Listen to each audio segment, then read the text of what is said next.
hingga merpati di dahan sena, burung merbuk di atas batu.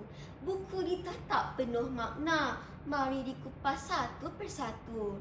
Assalamualaikum, salam sejahtera dan salam nadi ilmu, amalan membaca. Nama diberi Khairul Aimuni binti Zainal Abidin, pelajar tingkatan 2 dari Kolej Datuk Patinggi Abang Haji Abdillah. Kod sekolah saya YEB 1303. Tak lapuk dek hujan, tak lekang dek panas. Begitulah kehebatan karya agung Melayu yang hidup merentas zaman. Pada hari ini, saya akan mengulas sebuah karya klasik yang sangat terkenal berjudul Hikayat Hang Tuah yang diselenggara oleh Abu Bakar Hamid, seorang tokoh akademik. Buku bergenre epik dan sastera klasik ini bukan sekadar kisah silat, tetapi biografi pahlawan terbilang yang membawa nama Melaka ke persada dunia, dari China hingga ke Rom.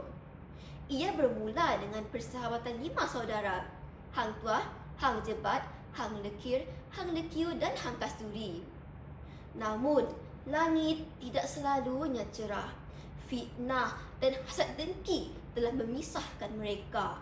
Apabila Hang Tuah dijatuhkan hukuman tanpa usul periksa, Hang Jebat bangkit menjadi penderhaka, memaksa Hang Tuah untuk memilih di antara kesetiaan terhadap raja atau kasih sayang terhadap sahabat sejati, sekaligus memaparkan nilai kesetiaan, persahabatan dan keadilan.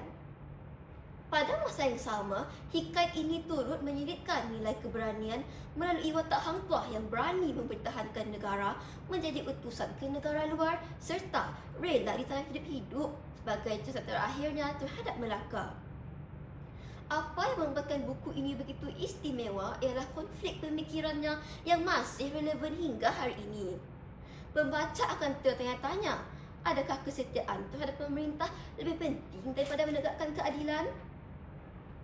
Terdapat banyak pengajaran yang boleh kita ambil sebagai iktibar. Antaranya, kita hendaklah berlaku adil dan bijak dalam melakukan sesuatu keputusan, kerana derajat perahu boleh diundur, derajat kata buruk padanya. Anak merpati terbang sekawan, hinggap sebentar di pohon sena. Walau hikayat ditelan zaman, nilai budinya kekal bermakna. Kesimpulannya, hikayat Hang Tuah bukan sekadar kisah pahlawan Melayu, tetapi sebuah karya agung yang mengajar kita erti persahabatan, harga sebuah kesetiaan dan pentingnya keadilan dalam kehidupan.